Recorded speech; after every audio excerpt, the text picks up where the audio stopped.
شکریہ. ہونسلوں سے ہیں اجیت سنگھ صاحب. جی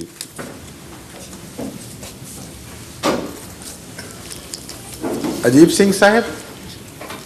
اجیت. ہاں ہاں اجیت سنگھ صاحب السلام علیکم. پہلے آ چکے ہیں سر. کیا حال ہے اجیت سنگھ صاحب آپ کا؟ خیریت سے ہیں؟ بڑی مہربانی آپ کی. واحد گرو. ہاں ہاں آپ کو بھی. واحد گرو اللہ کا نام ہے، اس لیے مسلمانوں کے لیے بھی جائز ہے کہ قرآن فرماتا ہے جس نام سے بھی اللہ کو پکارو وہی خوبصورت نام ہے. تو اس لیے میں بھی کبھی سکھوں کو کہتا ہوں واحد گرو، تو کسی کو تعجب نہیں کرنا چاہیے. یہ قرآن کی عالمگیر تعلیم کے تابع بات ہے کہ خدا کا نام ہو صحیح، کسی زبان کا ہو، کسی مذہب کی طرف سے، وہ خوبصورت نام ہی ہوگا. ٹھیک ہے، مہربانی، شکریہ. حضرت صاحب اور دوستو، مجھے یہاں آنے سے پہلے یہاں آنے کے بارے میں مکمل مقصد کا پتہ نہیں تھا، مگر جب یہ پتہ چلا کہ حضرت صاحب کے درشن ہو سکیں گے اور ان کو سن سکنے کا موقع ملے گا، تو میں نے کہا بھی اس کو تو میں کبھی مس نہیں کروں گا. اس سے بڑی خوش قسمتی کیا ہو سکتی ہے. بہت بہت شکریہ. تو اگر اجازت ہو تو میں پنجابی میں بات کروں. آپ اردو اتنی اچھی بول رہے ہیں. ہاں مجھے اردو آتی ہے تھوڑی تھوڑی. مجھے لطف آ رہا ہے. بے شک اردو بھی جاری رکھیں، بہت اچھی بول رہے ہیں اردو آپ. بڑی مہربانی. ماشاء اللہ. اچھا، تو اس کے بعد جب مجھے یہ کہا گیا کہ بھئی کچھ سوال جواب کا موقع مل سکے گا، تو اس وقت مجھے یہ محسوس ہوا کہ میں سوال کیا کر سکوں گا. ہماری تو آپس میں اتنی نیڑتا ہے، اتنی نزدیکی ہے، وہ سوال بھی اپنے آپ کو کرنے والی بات ہوگی اور جواب بھی اپنے سے پوچھنے والی بات ہوگی. تو پھر بھی یہ ہے کہ جب قرب زیادہ ہو تو سوال کی ضرورت بھی تبھی پیدا ہوتی ہے. تو پھر یہ ابھی بیٹھے بیٹھے یہ خیال ضرور آیا کہ جو ربی شخصیت ہیں ہم جن کو کہتے ہیں، ان کے ساتھ ملنے کا موقع زندگی میں بہت کم اور بڑی خوش قسمتی سے ملتا ہے. تو میں ضرور آپ سے کچھ ڈائریکشن حاصل کروں، صرف اپنے لیے نہیں بلکہ میں یہ سمجھتا ہوں کہ یہ ٹھیک ہے آپ ابھی ایک اسلامک گیدرنگ کو مخاطب کر رہے ہیں، مگر آپ کا سمبند، آپ کا تعلق تو سب سے ہے، ساری دنیا سے. تو جب میں اس ڈھنگ سے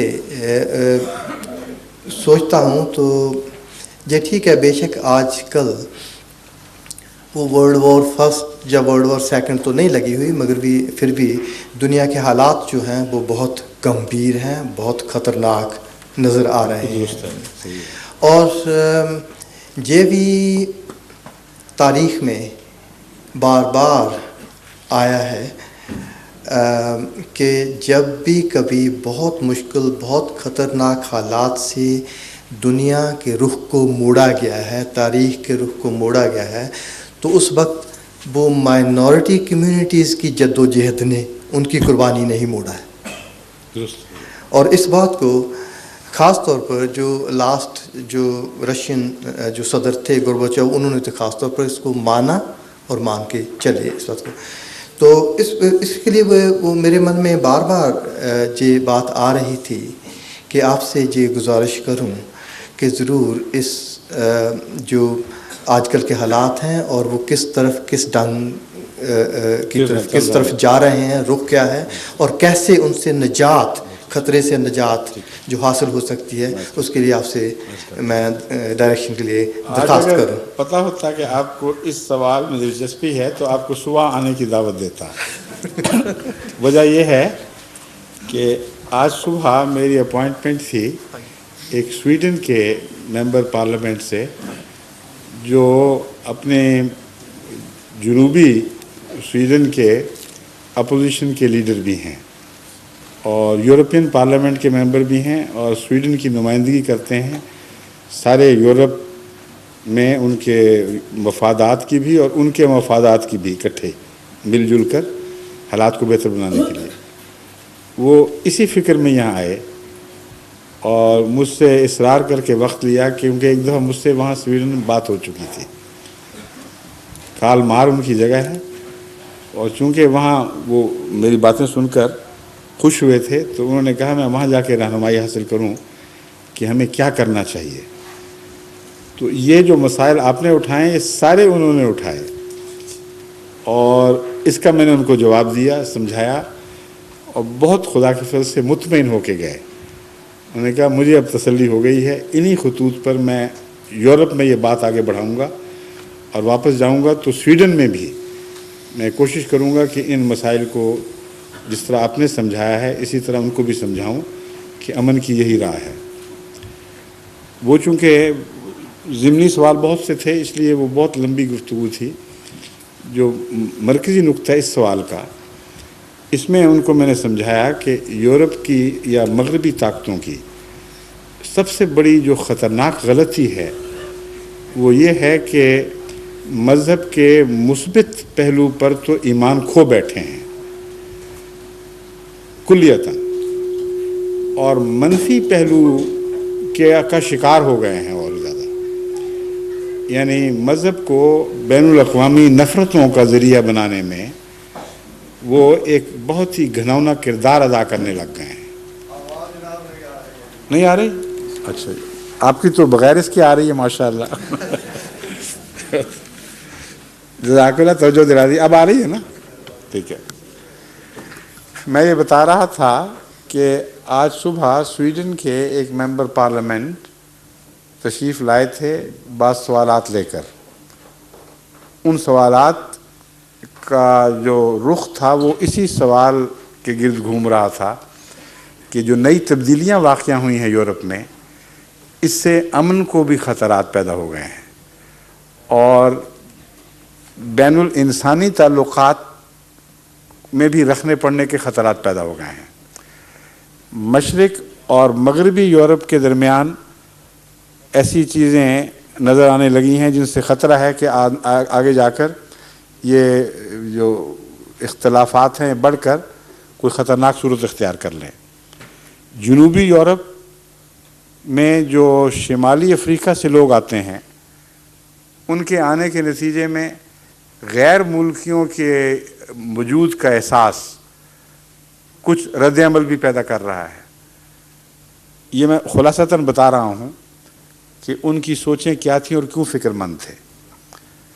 تو وہ ظاہر یہ کر رہے تھے، آخری شکل ان کے پہلی سوچ کی یہ تھی کہ جو غیر ملکی یورپ میں آباد ہیں خطرہ بڑا انہی کی طرف سے ہے، اور ان کی حیثیت کو جب تک جذب نہ کرا دیا جائے کلیتاً یورپ میں، اس وقت تک یہ خطرہ لاحق رہے گا. یہ عام سوچ ہے جو یورپ میں ابھر رہی ہے، اور چونکہ وہ مجھ سے مل چکے تھے وہ مطمئن نہیں تھے کہ یہ سوچ سچی ہے. وہ چاہتے تھے کہ میں ان کو مطمئن کراؤں کہ کیوں یہ سوچ غلط ہے اور اس کے اصل محرکات کیا ہیں. تو ساری گفتگو تو میں آپ کو بیان نہیں کر سکتا، مختصر اس پہلو سے چونکہ آپ کا سوال بھی اسی سے تعلق رکھتا ہے. ان سے میں نے کہا کہ جب سے روس کے کلیپس کا واقعہ ہوا ہے اس وقت سے پہلے دن سے ہی میں آپ کے جو مفکرین ہیں جب بھی ملاقاتیں ہوئی ہیں سیاسی اور دوروں کے درمیان امریکہ میں بھی ہوتی ہیں یورپ میں بھی ہوتی ہیں، ان کو میں کہتا رہا ہوں کہ خوشی کے شادیانے نہ بجاؤ، یہ بڑی خطرناک بات ہوئی ہے. خطرناک بات یہ ہوئی ہے کہ پہلے 2 سپر پاورز تھیں اور غریب ملکوں کو ان کی لڑائی کے سائے میں امن لینے کے سانس مہیا ہو جاتے تھے، اور ان کے آپس کی رقابت کی وجہ سے آپ لوگ اپنے ریسسٹ خیالات کو اٹھنے کی اجازت نہیں دیتے تھے، کیونکہ پتہ تھا اگر یہ اٹھے تو سارے وہ لوگ جو جن کے خلاف یہ کاروائیاں ہوں گی وہ اشتراکی کی طرف دوڑ پڑیں گے. اس لیے آپ نے بڑے ہی زور کے ساتھ صبر کے نمونے دکھاتے ہوئے اپنی جو ایسی طاقتیں ہیں جو موجود نہیں لیکن اگر اٹھتی تو خطرات تھے ان کو دبائے رکھا، منفی رجحانات کو ابھرنے نہیں دیا. مذہبی طور پر آپ کی یہ حالت تھی کہ دلوں میں وہ صدیوں کے بغض دبائے بیٹھے تھے جو اسلام کے خلاف تھے. مذہبی طور پر آپ کی یہ حالت تھی کہ ان بغضوں کی وجہ جو دراصل سیاسی آپس کی چپکلش تھی اور اختلافات تھے، اس کی وجہ آپ نے اسلام کو سمجھا اور عیسائیت کا کیا کردار تھا اس پر غور بھی نہیں کیا، اور تمام تر ذمہ داری صلاح الدین اور اس کے ساتھیوں پر ڈال دی، گویا کہ وہ ایسے ظالم لوگ تھے جنہوں نے مغرب کے خلاف جدوجہد کی. ترکی حکومت کے اوپر ذمہ داری ڈال دی کہ وہ دخل نہ دیتے مغربی مشرقی یورپ میں، تو بہت سے فسادات اور بلکان وارز وغیرہ نہ ہوتی. تو یہ آپ کو ڈرونی خوابیں ہیں جو دبائے بیٹھے تھے، اب اٹھ کھڑی ہوئی ہیں دوبارہ. اب یہ نائٹ میئر شروع ہو گئی ہیں. آپ خود وہ فضا پیدا کر رہے ہیں جو مائنورٹیز کے درمیان اور آپ کے درمیان نفرتیں پیدا کر رہی ہیں. آپ ذمہ دار ہیں اس بات کے، اس خوف سے کہ کہیں دوبارہ اسلام جاگ نہ اٹھے اور سیاسی خطرہ نہ بنے، یا یورپ پر اس کا نظریاتی حملہ نہ ہو اور آپ کی اپنی زمین آپ کے ہاتھ سے جاتی نہ رہے.